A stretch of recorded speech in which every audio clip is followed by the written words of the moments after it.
तो hello everyone, welcome back to my channel. तो इस वीडियो में आपको पता ही चल गया होगा कि हम लोग क्या डिस्कस करने वाले हैं। बट इस वीडियो में आप डायरेक्टली अगर आ गए हो तो पहले एक बार ये वाला वीडियो चेक करो। कौन सा वीडियो मैं बताता हूँ, देखो। पहले आप एक बार ये वाला वीडियो चेक कर लो जो हमने कल बनाया था। क्योंकि देखो, इस वीडियो में आज जो मैं बताने वाला हूँ वो आपको इस वीडियो में प्रैक्टिकल मिलेगा। ठीक है ना। कल मैंने ट्राई किया था ये चीज़ जो मैं भी आपको बताने वाला हूँ, वो मैं कल ट्राई किया था। यहाँ पे देखो, ट्रेड एफएनओ विथ ईटीएफ लिखा है मैंने। तो मैंने उस वीडियो में कल ट्राई किया था, ट्रायल था हमारा, लाइव किया था। तो इस वीडियो को आप पहले देखो, समझो, फिर आना इस वीडियो पे, तो आपको बेहतर समझ में आएगा। ठीक है ना। तो चलो, आज का वीडियो लंबा नहीं करते हैं, उसके पहले मैं आपको एक चीज़ और बता दूं।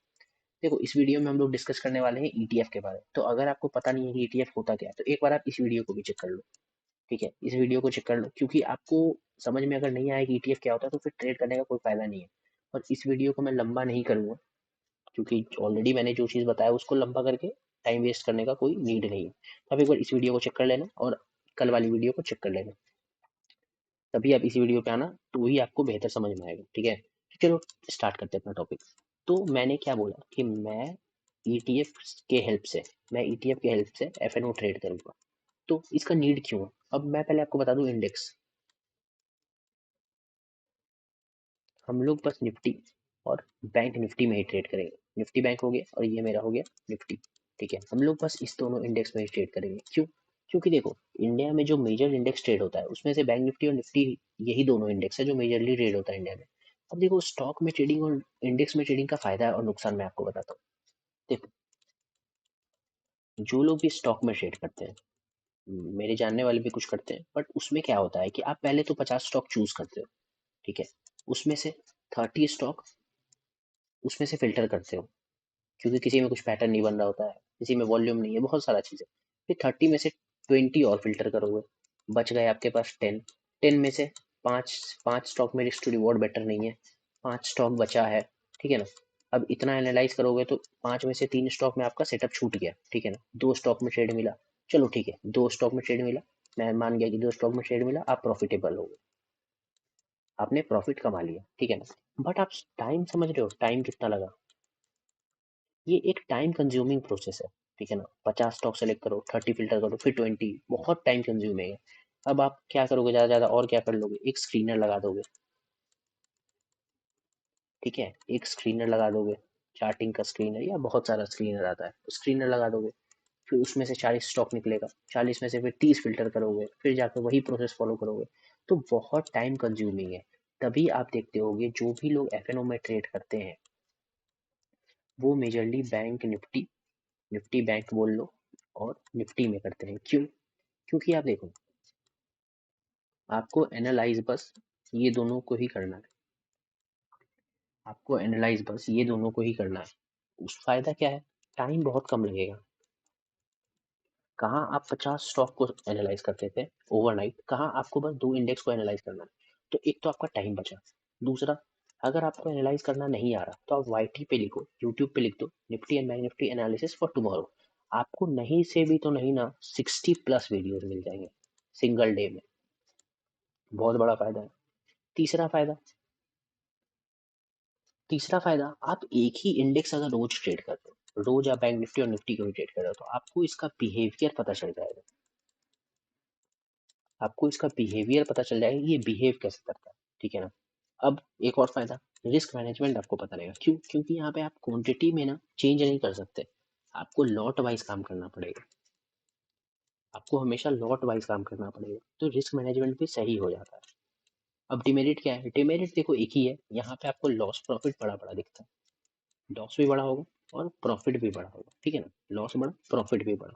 तो ये मैंने आपको बता दिया कि निफ्टी और बैंक निफ्टी मतलब इंडेक्स में क्यों ट्रेडिंग करना चाहिए। ये मैंने आपको फायदा बताया, तो हम लोग भी निफ्टी और बैंक निफ्टी को ही लेंगे। मैंने क्या बोला, जब भी हम लोग ईटीएफ से करेंगे तो हम लोग निफ्टी और बैंक निफ्टी को ही करेंगे बस। तो मैंने आपको ये चीज़ बता दी। अब कौन सा ईटीएफ यूज करना है मैं भी आपको वो भी बता दूं। निफ्टी के लिए हमेशा आपको चूज करना है निपॉन इंडिया निफ्टी 50 बीस ईटीएफ। आप किसी भी ब्रोकर में जाके लिखोगे निफ्टी 20 तो आपको मिल जाएगा। ठीक है ना। इसका अभी रेट चल रहा है 205.06। मार्केट अभी क्लोज है, तो अगर आप वीडियो भी तुरंत देख रहे हो तो ये आपको इतना ही मिलेगा, ठीक है। आपको कोई और ईटीएफ चूज नहीं करना।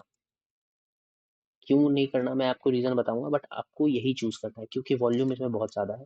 अगर वॉल्यूम ज्यादा है, देखो हम लोग क्या करने वाले हैं, हम लोग ईटीएफ में इंट्राडे करने वाले हैं, तो इंट्राडे में हम लोग को वॉल्यूम ज्यादा चाहिए। इसीलिए मैं बोल रहा हूँ कि आप कोई और ईटीएफ चूज नहीं करोगे, आप बस यही ईटीएफ चूज करोगे क्योंकि हम लोग को इंट्राडे करना है, ठीक है ना। इंडिया अभी उतना डेवलप मार्केट नहीं है यूएस के जैसा, तो आपको वॉल्यूम ज्यादा चाहिए। तो इंडिया में जो भी ईटीएफ है अभी निफ्टी का, उसमें सबसे ज्यादा वॉल्यूम आपका निफ्टी 20 में है। निपॉन का है ये, ठीक है ना। निपॉन का है, तो आपको हमेशा यही चूज करना है। और हम जो कैलकुलेशन अभी करेंगे कि फ्यूचर्स में ईटीएफ को यूज करते हुए फ्यूचर्स में कैसे ट्रेडिंग करना है या ऑप्शंस में कैसे ट्रेडिंग करना है, तो उसके लिए हम मेरे को प्राइस का कैलकुलेशन चाहिए। तो मैं इसी कैलकुलेशन को यूज करूंगा। तो मेरा आपसे बस सिंपल सा कहना है, आप कैलकुलेशन वगैरह में मत पड़ो, वो मैंने कर लिया है, मैं आपको बताऊंगा अभी। बट आपको चूज करना है ईटीएफ यही वाला। क्यों? क्योंकि वॉल्यूम ज्यादा है और ट्रैकिंग एरर कम है। ट्रैकिंग एरर कम है और वॉल्यूम ज्यादा है, बस सिंपल सा ये चीज समझ लो, ठीक है ना। निफ्टी का मैंने आपको बता दिया, अब हम लोग एक बार बैंक निफ्टी का देख लेते हैं। बस कुछ नहीं है, निफ्टी 20 हटा के यहाँ पे बैंक लिख दो, बैंक 20, ठीक है बस। ये आ गया, ये है मेरा बैंक 20। ये भी हमारा निपॉन का है। आप अपने ब्रोकर में लिखोगे बैंक 20, तो आपको मिल जाएगा, जिसका प्राइस चल रहा है अभी 443.21। एक बात और याद रखना, हमेशा आपको हमेशा ये दोनों बीएससी में भी ट्रेड होता है, एनएससी में भी ट्रेड होता है। आपको हमेशा कौन सा लेना है? एनएससी वाला, नेशनल स्टॉक एक्सचेंज वाला। आपको बीएससी वाला नहीं लेना। क्यों? क्योंकि वॉल्यूम कम है बीएससी में, ठीक है ना। आपको हमेशा एनएससी में ट्रेड करना है, बस हो गया, मैंने बता दिया। अब देखो, अब आ जाते हैं अपने मेन टॉपिक पे।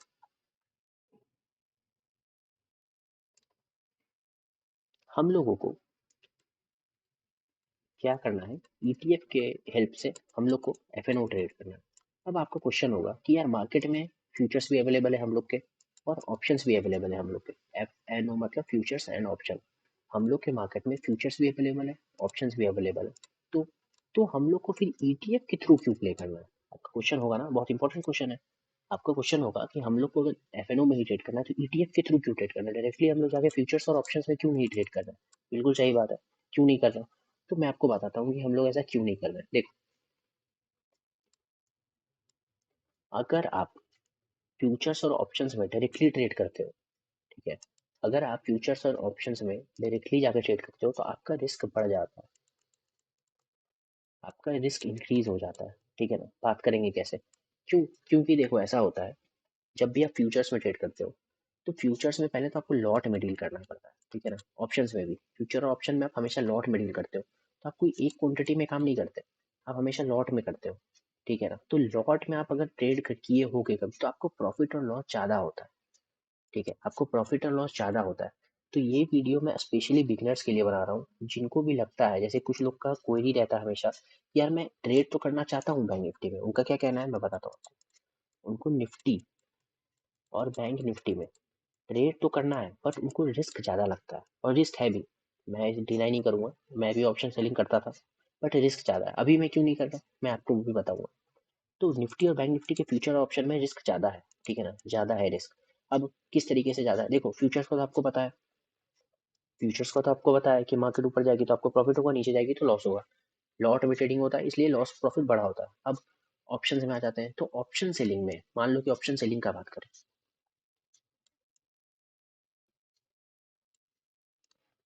ऑप्शन सेलिंग का बात करें तो ऑप्शन सेलिंग में कैपिटल ज़्यादा, ठीक है, मान लिया मैंने। जो ऑप्शंस में फ्लक्चुएशन होता है, कभी कभी जो स्पाइक आ जाता है, उसका भी एक रिस्क रहता है। कभी कभी आप देखे होंगे बहुत स्पाइक आता है, उसका एक रिस्क रहता है, ठीक है। प्रॉफिट और लॉस, प्रॉफिट और लॉस इसमें भी ज़्यादा होता है। तो ऑप्शन सेलिंग में तो इतना चीज़ हो गया, रिस्क अनलिमिटेड रहता है आपका ऑप्शन सेलिंग में, अगर आप स्टॉप लॉस वगैरह गलती से नहीं लगाते हो या बिगनर हो। मेरा वीडियो बनाने का पर्पस एक बिगनर के लिए है, ठीक है ना, और मैं इसको क्यों यूज़ करता हूँ वो भी मैं आपको बता दूंगा। तो और ऑप्शन सेलिंग मैंने बता दिया, अब ऑप्शन बाइंग का क्या? ऑप्शन बाइंग में आपका थीटा डीके हो जाता है, ठीक है ना। ऑप्शन बाइंग में आप थीटा डीके हो जाता है। अगर आप इन द मनी चाहते हो, अगर आप इन द मनी चाहते हो, इन द मनी जाके बाई करते हो, तो अगर इन द मनी जाके आप बाई किए तो आपका रिस्क मैनेजमेंट बिगड़ जाएगा। क्यों? क्योंकि आपका डेल्टा इंक्रीज हो जाएगा।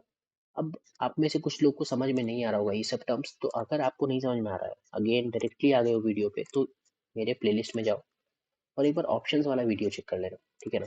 ऑप्शन सीरीज एक बार चेक कर लेना, आपको पूरा वीडियो क्लियर हो जाएगा, ऑप्शंस का पूरा कंसेप्ट क्लियर हो जाएगा। क्योंकि मैं अगर सब चीज़ इसी वीडियो में बनाने लगा तो क्या फ़ायदा, फिर बहुत लंबा हो जाएगा वीडियो ना। तो देखो, अब हम लोग को क्या करना है कि हम लोग को ईटीएफ को यूज़ करते हुए एफएनओ ट्रेड करना है। रिपीट हो रहा है बार बार, बट ठीक है, ज़रूरी है। ठीक है ना, ईटीएफ को यूज़ करते हुए एफएनओ ट्रेड करना है। अब मैं इसको क्यों कर रहा हूँ, मैं अपना रीज़न बता देता हूँ। देखो, मैं अभी मेरे कॉलेज खुल जाएंगे, ठीक है ना, फिर मेरे कॉलेज खुल जाएंगे तो मैं थोड़ा बिजी हो जाऊंगा। अब बिजी होने का मतलब है कि अगर आप ऑप्शन सेलिंग करते हो, कॉलेज है यार, बहुत चीज़ हो सकता है, ठीक है ना, मैं ट्रैवलिंग भी करने वाला हूँ। तो क्या होता है कि अगर आप कॉलेज में हो, नेट का इशू आ गया या कुछ भी अचानक से कुछ काम आ गया, तो अगर आप एफएनओ में ट्रेड कर रहे हो तो ये कहीं ना कहीं मैनेज करना बहुत रिस्की हो जाता है। ठीक है ना, कहीं ना कहीं मैनेज करना बहुत रिस्की हो जाता है एफएनओ ट्रेड। तो मैं कॉलेज में कभी प्रीफर नहीं करता एफएनओ, कभी भी नहीं। अगर मुझे ट्रेड करना है, अपॉर्चुनिटी मिलती है, तो मैं एफएनओ प्रीफर नहीं करता। दूसरा रीज़न मेरा क्या है, मैं अभी ट्रैवल करने वाला हूँ, ठीक है ना, ट्रैवल करने वाला हूँ। अब आपको पता है ट्रैवलिंग के टाइम अपना इंडिया बहुत ही ज़्यादा डेवलप नहीं है, ठीक है ना। अगर आप किसी गांव से गुजर रहे हो, कोई विलेज आ गया बीच में, कुछ भी रूरल एरिया आ गया, वहाँ नेट का कनेक्टिविटी आपका जाएगा, चला जाएगा, ठीक है ना। नेट का कनेक्टिविटी आपका चला जाएगा। तो मैं जब भी, मैं आपको सिंपल सा बताता हूँ, ये तो मैंने एग्जांपल दिया। जब भी मैं ट्रैवल करता हूँ या मैं कॉलेज में हूँ, तो मेरा अगर जो डायरेक्शनल व्यू है, देखो मैं ऑप्शन सेलिंग करता था, डायरेक्शनल व्यू में करता था, तो मेरा जो डायरेक्शनल व्यू है उसको मैं प्ले करूंगा ईटीएफ के थ्रू। ठीक है ना, उसको मैं प्ले करूंगा ईटीएफ के थ्रू। इससे मेरा क्या फायदा होगा, मेरा रिस्क कम हो जाएगा, ठीक है ना, रिस्क कम हो जाएगा मेरा। वोलाटिलिटी जो बहुत आता है ना, वोलाटाइल जो रहता है, वो वोलाटिलिटी का प्रॉब्लम भी मेरा सॉल्व हो जाएगा। ठीक है, रिस्क मैनेजमेंट मेरा प्रॉपर होगा, क्योंकि ईटीएफ में मैं क्वांटिटी अपने हिसाब से चूज करूंगा। ठीक है, तो मैं आपको अभी हर चीज़ बताऊंगा। मैंने आपको बता दिया कि मैं क्यों यूज़ करने वाला हूँ, क्योंकि मैं ट्रैवलिंग करूंगा और मेरे कॉलेज भी खुल रहा है। तो मैं जो डायरेक्शनल पे करता था, जो भी मैं इंट्राडे करता था, क्योंकि इंट्राडे में देखो कहीं ना कहीं पोजीशन मैनेज करना बहुत मुश्किल हो जाता है। अगर आप दिन भर डेस्कटॉप के सामने नहीं बैठे हो और एफएनओ ट्रेड कर रहे हो, तो ये रिस्की है। मैं सजेशन कभी नहीं दूंगा कि मत करो। और मेरे पास बस एक सिंपल सा मोबाइल है, ठीक है ना, ऐसे लैपटॉप वगैरह भी है, क्योंकि आप अभी जो वीडियो देख रहे हो वो लैपटॉप में यूज़ कर रहा हूँ। बट लैपटॉप को मैं हर जगह लेके चल नहीं सकता ना, क्लास में भी बैठा हूँ, लैपटॉप लेके अचानक से खोल नहीं सकता। बट अगर मैं मोबाइल से ट्रेड कर रहा हूँ तो मैं इसको आराम से मैनेज कर सकता हूँ, ठीक है ना, 1 मिनट लगता है मोबाइल से मैनेज करने में। बट ऑप्शंस में दिक्कत आता है, ऑप्शंस में दिक्कत आता है। तो इसी वजह से, इसी सारे रीजन से मैं ईटीएफ में ट्रेड करूंगा। और ईटीएफ में मैं क्या ट्रेड करूंगा, निफ्टी और बैंक निफ्टी, जैसा कि मैंने आपको ईटीएफ्स के नाम बता दिए। तो अब देखो ये करना कैसे है, ठीक है ना, ये करना कैसे, कितना ईटीएफ बाई, समझ में आ गया आपको, क्या आंसर दे दिया मैंने अभी तक। ईटीएफ को क्यों यूज करना है, तो ईटीएफ को वो लोग यूज करें जो बिगिनर है, ठीक है ना, जिनको निफ्टी और बैंक निफ्टी में ट्रेडिंग करना है, जिनके पास थोड़ा टाइम का इशू है, ठीक है, किसी को सीखना है। अगर कोई बहुत ज़्यादा बिजी है, जैसे मैं ट्रैवलिंग वगैरह करूंगा या कॉलेज में हूँगा, तो मैं कम रिस्क के लिए अपना डायरेक्शनल व्यू ईटीएफ के थ्रू प्ले करूंगा। ठीक है, तो देखो मैं आपको बताता हूँ, ईटीएफ में वही होगा, जैसे मान लो कि निफ्टी आपका कल ऐसे भागी तो बैंक निफ्टी भी आपका ऐसे ही भागे, मतलब निफ्टी ऐसे भागी तो निफ्टी 20 भी ऐसे ही भागेगी। अगर बैंक निफ्टी ऐसे भागी तो निफ्टी बैंक 20 भी ऐसे ही भागेगी। आपको प्रूफ चाहिए तो आप कल वाला वीडियो देख लो, लाइव मैंने प्रूफ दिखाया है यहाँ पे। आप ये वाला वीडियो एक बार चेक कर लेना, इसमें मैंने प्रूफ दिया है लाइव, कल लाइव था मैं, तो लाइव मैंने दिखाया है कि किस तरीके से होता है, तो आप देख लेना उसको, वीडियो चेक कर लेना, ठीक है ना। तो अब चलो चलते हैं। तो अब देखो, आप पूछोगे कि ठीक है ईटीएफ समझ गए हम कैसे यूज करना है, बट ईटीएफ का प्राइस क्या था, चलो देख लेते हैं एक बार। देखो, चलो बैंक बीस का बात करते हैं। तो बैंक बीस का मेरा प्राइस है 443.21, ठीक है ना, 443.21 मेरा प्राइस है। तो यार इसको एफएनओ के जैसा कैसे ट्रेड करें, ठीक है, एफएनओ के जैसा कैसे ट्रेड करें, आपका क्वेश्चन होगा ये। बहुत अच्छा क्वेश्चन है कि इतने, ये अगर कितना क्वांटिटी इसका बाई कर ले तो एफएनओ को जैसा मेरा ट्रेडिंग होगा। तो चलो पहले हम लोग फ्यूचर्स का बात करते हैं, पहले हम लोग बात कर लेते हैं फ्यूचर्स का। ठीक है, अभी हम लोग फ्यूचर्स का बात करेंगे, तो देखते हैं बैंक निफ्टी चल कितना रही है अभी। ये है मेरा बैंक निफ्टी, कितना प्राइस चल रहा है इसका, 43622.90, 43622, ठीक है, 436 देखो हम लोग इसको क्या मान लेते हैं, अज्यूम कर लेते हैं 43623, ठीक है ना, 43,623, इसको हम लोग अज्यूम कर लेते हैं।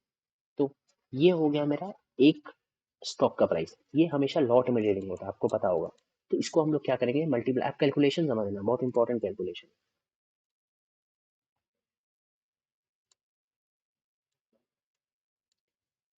43623 ये आ गया मेरा बैंक निफ्टी का। ठीक है, अब इसको हम लोग लॉट में ट्रेडिंग करते हैं obviously. Nifty futures futures option में आप लॉट में ट्रेडिंग करते हो। कितना का लॉट है? 25 का। मल्टीप्लाई करो उसको 25 से। ठीक है ना, मेरा कॉन्ट्रैक्ट साइज क्या आया? मेरा कॉन्ट्रैक्ट का साइज क्या आया देख रहे हो? 10,90,000। तो अब अगर आप समझना एक चीज को, इम्पोर्टेंट है, अगर आपको फ्यूचर्स में ट्रेडिंग करना है तो आपको बैंक निफ्टी का इतना क्वांटिटी बाई करना पड़ेगा। ठीक है ना, इतना मतलब इतना पैसा लगेगा, ये कॉन्ट्रैक्ट वैल्यू है। ठीक है, ये कॉन्ट्रैक्ट वैल्यू है। तो अगर अब हमको क्या करना है, अब हम लोगों को क्या करना है, अब हमारा ईटीएफ का प्राइस हम लोग को चेक करना है। हमारा ईटीएफ का प्राइस कहाँ पे है? मेरे एक ईटीएफ का प्राइस है 443.21 अभी के मार्केट में, एकदम तुरंत। तो इसको डिवाइड कर लो आप। एक मिनट, गलती हो गई कुछ। ठीक है, डिवाइड करो, कितने से करोगे? ईटीएफ मेरा क्या चल रहा है? 443.21, 443.21। ठीक है, अब नंबर ऑफ यूनिट्स आपको देखो, जैसे ही मैं एंटर अभी क्लिक करूंगा, आपको नंबर ऑफ यूनिट्स पता चल जाएगा कि इतना ईटीएफ का यूनिट्स आप बाई कर लोगे बैंक 20 का, तो आप फ्यूचर ट्रेड करने लगोगे। चलो मैं क्लिक करता हूँ एंटर पर।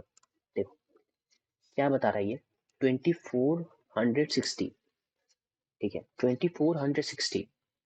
अब इसका मतलब क्या हुआ, चलो समझते हैं। 2460 यूनिट्स अगर आप बैंक 20 का नाम नोट कर लेना, ईटीएफ का बैंक 20 मैं बोल रहा हूँ, जो निपॉन का आता है। इस पे मैं फोकस इसलिए कर रहा हूँ क्योंकि अगर एक गलती की तो गलती हो जाएगा। अगर आप 460 यूनिट्स बाई करते हो बैंक 20 का इंट्राडे में या कभी भी, तो आप मतलब निफ्टी का, बैंक निफ्टी का सॉरी, आप बैंक निफ्टी का एक लॉट सॉरी भाई, फ्यूचर्स बाई कर लिए हो। यहाँ पे कंक्लूड करते हैं हम लोग, बहुत इंपॉर्टेंट है ये चीज। ठीक है, मैं फिर से रिपीट करता हूँ, आपको मैंने कैलकुलेशन बता दिया। ठीक है ना, आप वीडियो वापस देखना, आप समझ जाओगे थोड़ा सा। 2460 यूनिट्स अगर आप बैंक 20 का बाई करते हो, नाम इंपॉर्टेंट है, आपको इसी ईटीएफ में काम करना है। अगर आप 460 यूनिट्स बैंक 20 का बाई करते हो एक लॉट, तो आप फ्यूचर्स में ट्रेडिंग करने लगोगे। अगर इतना समझ में आया तो आप अभी सही चल रहे हो। ठीक है ठीक है ना, 460 यूनिट्स अगर आप बैंक 20 का एक लॉट बाई करते हो तो आप फ्यूचर्स ट्रेडिंग कर रहे हो। अब ऑप्शंस का क्या पूछोगे? ऑप्शंस का क्या? तो देखो, ऑप्शंस का मैं आपको बताता हूँ कि ऑप्शंस का कैसे होगा। अगर आप, कलर मैं चेंज करता हूँ, अगर आप इस क्वांटिटी को डिवाइडेड बाय 2 कर दोगे, ठीक है, तो ये कितना होगा? 1230। ठीक है ना, 1230 होगा। तो 1230 जो है, ये आपका ऑप्शंस का एटीएम है। ठीक है, ऑप्शंस का एटीएम है, एक अंदाजा से समझ लो, कॉल पुट में नहीं बोल रहा, एक अंदाजन मैं बोल रहा हूँ आपको। ठीक है, ये आपका जो 2460 यूनिट्स था, ये आपका एक्ट करेगा फ्यूचर्स के जैसा, और 1230 आपका एक्ट करेगा ऑप्शंस के जैसा। तो समझ गए आप? बैंक निफ्टी का देखो, मैंने सारा कैलकुलेशन आपको बता दिया है। आपको नहीं समझ में आया, आप एक बार रिवाइंड करना, मैं अभी रिवाइज करवाता हूँ। तो बैंक निफ्टी का क्या था? बैंक निफ्टी का मैंने देखा करंट प्राइस, जो बैंक निफ्टी का इंडेक्स का चल रहा है, उसको मैंने मल्टीप्लाई किया उसके लॉट साइज से। ठीक है, लॉट साइज से मल्टीप्लाई करोगे तो टोटल कॉन्ट्रैक्ट वैल्यू आएगा। ठीक है, उस कॉन्ट्रैक्ट वैल्यू को आप डिवाइड कर दो बैंक फीस का जितना प्राइस चल रहा है मार्केट में उससे। ठीक है, आपको ये कैलकुलेशन रोज नहीं करना, बस ये वन टाइम कैलकुलेशन था। ठीक है ना, ये वन टाइम कैलकुलेशन था। इस उस जो कॉन्ट्रैक्ट वैल्यू था उसको डिवाइड कर दो आप बैंक फीस के प्राइस से। ठीक है ना, बैंक फीस से प्राइस से डिवाइड किए तो आ गया आपका 2460। 2460 मतलब इतना क्वांटिटी अगर आप बैंक बीस का बाई कर लिए हो 2460, तो ये आपका हो गया फ्यूचर्स। ये आपका हो गया फ्यूचर्स। अगर आप डिलीवरी में लेना चाहते हो तो फ्यूचर्स इसको डिलीवरी में लेके जा सकते हो, इन्वेस्टमेंट पर्पस के लिए या किसी भी पर्पस के लिए। ठीक है ना, अब अगर 2460 को आप 2 से डिवाइड करोगे तो आपका वैल्यू क्या आएगा? तो आपका वैल्यू आ जाएगा 1230। ठीक है, अब 1230 आपका हो गया ऑप्शंस का एटीएम। अगर आप 1230 बाई करते हो तो मतलब आप ऑप्शंस के एक लॉट ऑप्शंस का एक लॉट एटीएम में बाई कर रहे हो, ठीक है, या सेल कर रहे हो, मतलब ट्रेड कर रहे हो बेसिकली 1230, ठीक है। तो ये कैलकुलेशन आपको समझ गया, ये कैलकुलेशन आपको समझ गया, ये आपको डेली नहीं करना है, ठीक है ना, ये बस हो गया। मतलब अगर आपको फ्यूचर्स में ट्रेड करना है तो 2460 यूनिट्स आप बैंक 20 का बाई करोगे। अगर आपको ऑप्शंस में ट्रेड करना है तो आप 1230 यूनिट्स बाई करोगे, ठीक है। ये सिंपल सा मेरा कैलकुलेशन था बैंक निफ्टी का। सेम आप निफ्टी के लिए कर सकते हो, ठीक है। करंट प्राइस देख लो, जितना भी चल रहा है 16,000 17,000, ठीक है, जितना भी चल रहा है उतना इनटू निफ्टी का लॉट साइज 50, ठीक है, मल्टीप्लाई कर दो, एक कॉन्ट्रैक्ट वैल्यू आएगा, उस कॉन्ट्रैक्ट वैल्यू को डिवाइड कर दो निफ्टी 20 के प्राइस से। निफ्टी 20 का प्राइस अप्रोक्सीमेटली कितना चल रहा है, 205 के अप्रोक्स, उसको उससे डिवाइड कर दो तो आपका क्वांटिटी लगभग आ जाएगा 4600। तो अगर आप निफ्टी 20 का 4600 क्वांटिटी बाई कर लेते हो तो मतलब आप फ्यूचर्स में ट्रेडिंग कर रहे हो, और अगर 4600 डिवाइडेड बाई 2 कर देते हो तो आपको आ जाएगा 2300, आपका आ जाएगा 2300 बैंक निफ्टी 20 का। तो निफ्टी 20 का अगर आप 2300 यूनिट्स बाई कर लेते हो तो आप एक लॉट ऑप्शंस में ट्रेडिंग करने लगे, ठीक है ना, एक लॉट ऑप्शंस में एटीएम में ट्रेडिंग कर रहे हो। तो यही मेरा कैलकुलेशन था, ठीक है, यही मेरा कैलकुलेशन था। अब तो अब मैं क्या करूंगा, मैं आपको बता देता हूँ। मैं जो करूंगा वो मैं ऑप्शंस में करूंगा, मैं ऑप्शंस में करूंगा, मैं फ्यूचर्स में नहीं करूंगा। फ्यूचर्स में करने का कोई नीड नहीं है, क्योंकि देखो मेरे पास प्रॉब्लम कैपिटल का नहीं है, अब समझो। प्रॉब्लम मेरे पास 1-1.5 लाख रुपए का नहीं है, फ्यूचर्स में मैं कर सकता हूँ, बट मेरे को वोलेटिलिटी नहीं चाहिए, मेरे को वोलेटिलिटी कम चाहिए, ठीक है ना। तो मैं क्यों ईटीएफ के थ्रू प्ले करूँ। अगर किसी को इन्वेस्टमेंट पर्पस के लिए करना है तो आपको मैंने फ्यूचर का कैलकुलेशन बता दिया, ईटीएफ के थ्रू इन्वेस्टमेंट कर दो, ठीक है। कवर्ड कॉल, सिक्योर्ड पुट, इस तरह की स्ट्रेटेजीज आप लगाते हो इन्वेस्टमेंट वाली, तो आप फ्यूचर्स को इस तरीके से आप उसका ईटीएफ बाई करके चल सकते हो, ठीक है ना।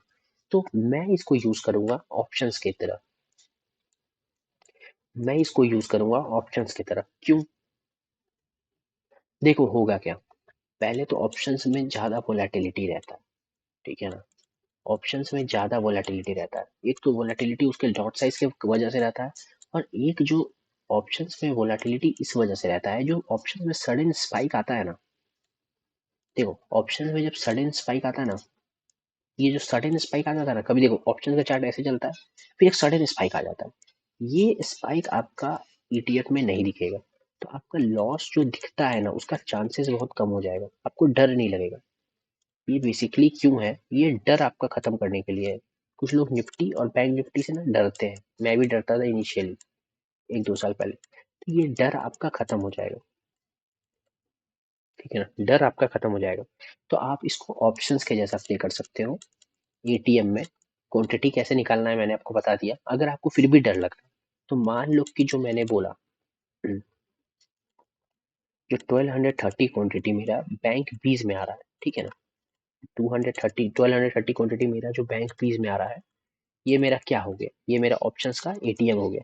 अगर किसी को और डर लग रहा है तो इसको आप और डिवाइडेड बाई 2 कर दो, ठीक है ना, तो ये आ जाएगा आपका 615। तो आप 615 क्वांटिटी में ट्रेड करो। तो अब बात कर लेते हैं कि मार्जिन कितना लगेगा। देखो मार्जिन में हम लोग को इसमें कुछ ज्यादा फायदा नहीं है, मैं आपको बता देता हूँ, चलो दिखाई देता हूँ।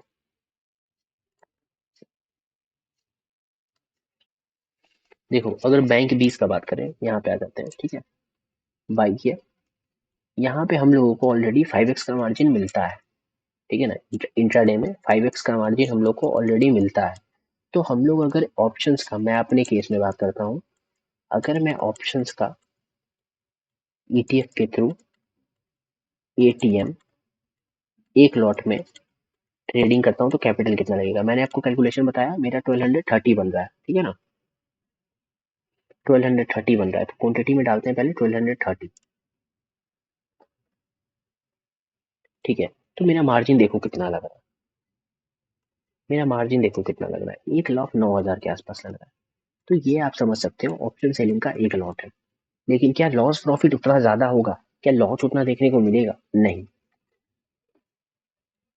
लॉस उतना देखने को नहीं मिलेगा, क्योंकि मोमेंटम बहुत धीरे धीरे होगा, ठीक है ना, मोमेंटम बहुत धीरे धीरे होगा एकदम। जो देखो लॉस प्रॉफिट एकदम बराबर नहीं होगा बट आसपास होगा, ठीक है ना। लेकिन जो ऑप्शंस में स्पाइक आता है, सडन स्पाइक, उस स्पाइक आपका नहीं होगा इस चीज में, ठीक है। आपका बहुत स्लोली प्रॉफिट लॉस आएगा, ठीक है ना, बहुत स्लोली प्रॉफिट होगा, बहुत स्लोली आपका लॉस दिखेगा।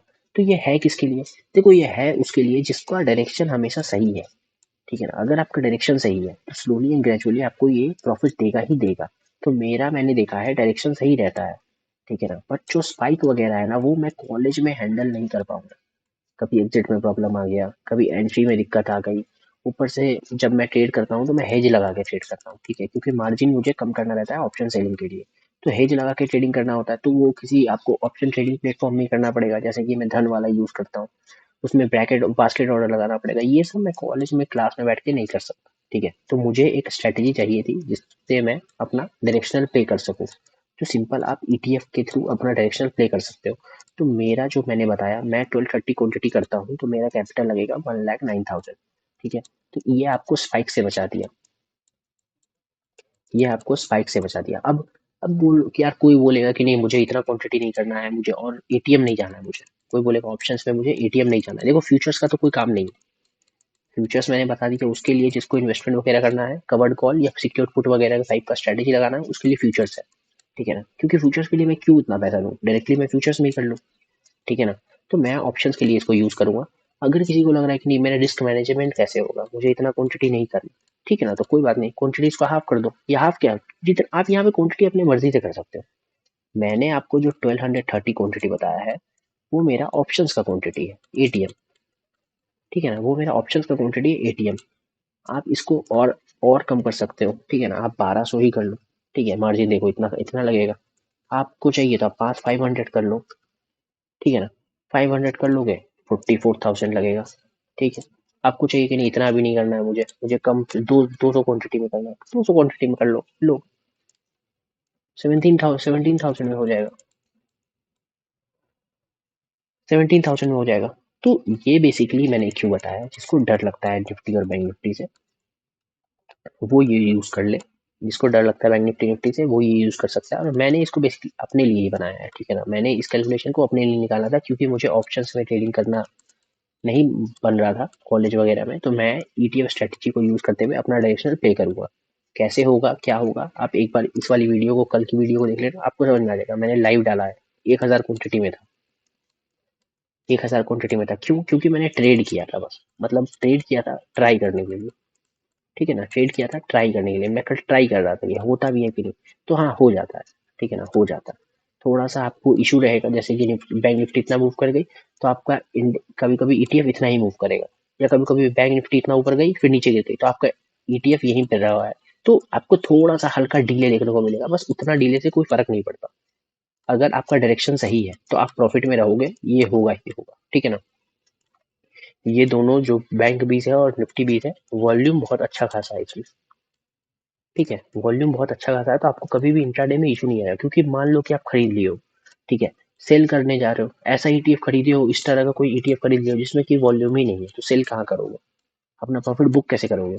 तो प्रॉफिट बुक तभी करोगे ना जब आपका कोई क्वांटिटी ट्रांजेक्शन पूरा हो, ठीक है ना। अब ट्रांजेक्शन पूरा करने वाला सामने में कोई है ही नहीं, तो कैसे ट्रांजेक्शन पूरा होगा, तो प्रॉफिट भी बुक नहीं हो पाएगा।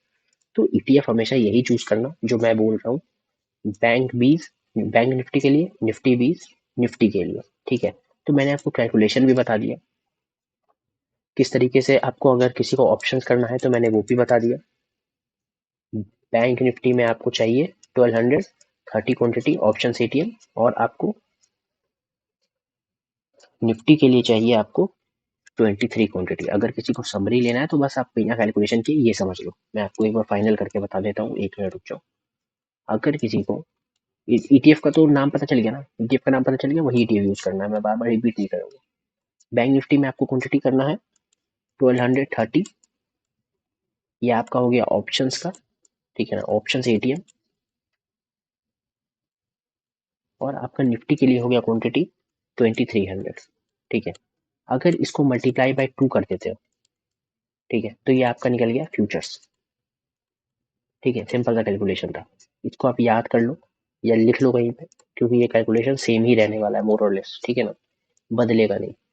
ये मेरा बैंक निफ्टी के लिए है, ये मेरा निफ्टी के लिए है। और ETF आपको हमेशा चूज करना है बैंक 20, ठीक है, और निफ्टी के लिए चूज करना है निफ्टी 20। तो ये मेरा वीडियो का समरी हो गया। मैं इस वीडियो को क्लोज करता हूँ। मैंने आपको बता दिया कि किस तरीके से आपको करना है। इसमें बस एक ही चीज आपको ध्यान रखना है कि आपको हमेशा अपना डायरेक्शन देखना है, ठीक है। अगर आपका डायरेक्शन है कि यहाँ से मार्केट ऊपर जाएगी, तो जैसे मान लो कि मैं आपको एक बार लाइव ही दिखा देता हूँ। देखो ये है मेरा निफ्टी का चार्ट, ठीक है ना, ये है मेरा निफ्टी का चार्ट। अब इसको 5 मिनट में पहले कन्वर्ट करते हैं।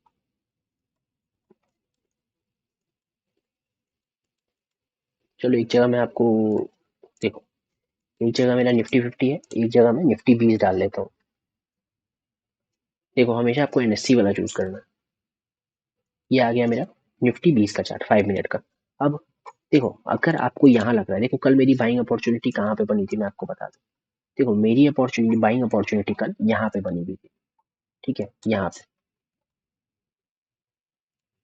पे कल मेरा बाइंग अपॉर्चुनिटी था, तो यहाँ पे भी बना है।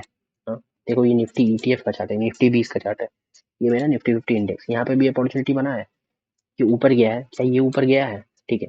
थोड़ा सा ये खिचकिच रहता है, मतलब थोड़ा सा आपको हल्का सा क्या बोले लैग ही रहेगा, हल्का सा लैग, ठीक है ना, हल्का सा लैग रहेगा। बट वही तो हम लोग को चाहिए, मतलब मेरे को तो स्पेशली वही चाहिए।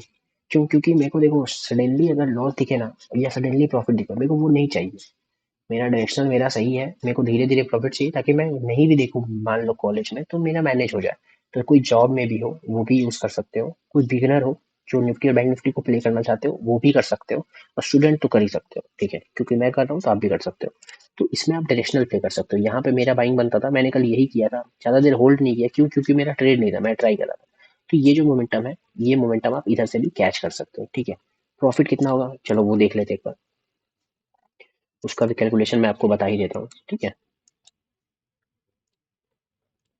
देखो यहाँ आपका बाइंग बनता है, ठीक है, यहाँ बाइंग बनता है, तो चलो मैं ज्यादा ऊपर नहीं लूंगा, मैं यहाँ लेता हूँ, ठीक है ना। ये बहुत एवरेज टाइप का प्राइस है, क्यों? क्योंकि देखो मार्केट इससे ऊपर भी गई है, चलो इस चार्ट को बड़ा कर लेते हैं। ठीक, मैंने मैंने अज्यूम ये किया है कि आपने बस इतना ही कैप्चर किया, मैंने इस वाले इतना छोड़ दिया इस पोर्शन को, चलो इतना कैप्चर नहीं किया आपने मार्केट में, ठीक। चलो अब मैं बताता हूँ कि अगर मैं ATM में डील कर रहा होता तो कितना मेरा क्वांटिटी प्रॉफिट होता इस क्वांटिटी में। तो कैलकुलेशन में आ जाते हैं, कितना पॉइंट मैंने कवर किया है, देखो 0.43, 0.43। अब यहाँ पे आ जाओ, 0.43 निफ्टी है मेरा। अगर ATM में मैं ट्रेड कर रहा हूँ तो क्वांटिटी मेरा क्या होना चाहिए, 2300। मैंने बताया ये कैलकुलेशन, कितना प्रॉफिट हुआ, 989, 1000 मान लो, ठीक है ना, 1000 मान लो। तो 1000 का आपका प्रॉफिट हो गया, ठीक है। अगर आप ATM में डील कर रहे हो तो फ्यूचर्स में तो आपको करना नहीं है। क्यों नहीं करना? क्योंकि कोई नीड नहीं है फ्यूचर्स में, अगर करना है उतना रिस्क लेना ही है तो फिर जाके फ्यूचर्स ही बाई कर लो, ऑप्शंस में क्यों? ऑप्शन, अब देखो ये हम लोग को, मैं क्यों कर रहा हूँ, ये मेरे को ऑप्शंस के स्पाइक से बचाएगा, ये मेरे को ऑप्शंस के स्पाइक से बचाएगा, ऑप्शन सेलिंग के स्पाइक से बचाएगा, ठीक है। ऑप्शन बाइंग में मेरे को ये थीटा डीके से बचाएगा, ठीक है। ऑप्शन बाइंग में थीटा डीके से बचाएगा, ऑप्शन बाइंग के स्पाइक से बचाएगा, तो ये मेरे को ऑप्शंस में काफी केस में बचा रहा है ये स्ट्रैटेजी। बट फ्यूचर्स के लिए बहुत ऐसा काम नहीं है, लेकिन हाँ कोई इन्वेस्टमेंट करना चाहता है, कोई इन्वेस्टमेंट करना चाहता है या इन्वेस्टर वाली स्ट्रैटेजी लगाना चाहता है थ्रू ऑप्शंस, जैसे कवर्ड कॉल सिक्योर्ड पुट, तो वो ऑप्शंस का कैलकुलेशन भी देख सकता है। बट मैं इसको फ्यूचर का कैलकुलेशन भी देख सकता है, बट मैं इसको एज अ ऑप्शन ही यूज करूंगा। तो इस तरीके से मैंने आपको बता दिया, यही ट्रेड मैंने कल लिया था, मैंने कहीं ना कहीं यही एग्जिट कर दिया था, मैंने ज्यादा होल्ड नहीं किया था। तो आप इस तरीके से देख सकते हो, ये मैंने आपको प्रैक्टिकल तरीके से बता दिया कि किस तरीके से होगा। तो होप आपको वीडियो अच्छा लगा होगा। कैलकुलेशन आप खुद भी करना, खुद भी समझना और इसको डिप्लॉय करना। अगर आपको मार्केट में ठीक लगे तो 1-2 दिन बैक टेस्ट कर लेना, और मैं ये चीज़ करूँगा और देखते हैं कैसा रिजल्ट होता है, ठीक है ना। कैसा रिजल्ट होता है मैं देखते हैं और मैं आपको फिर इन्फॉर्म करता हूँ। तो ठीक है गाइस, वीडियो क्लोज करते हैं। Thank you.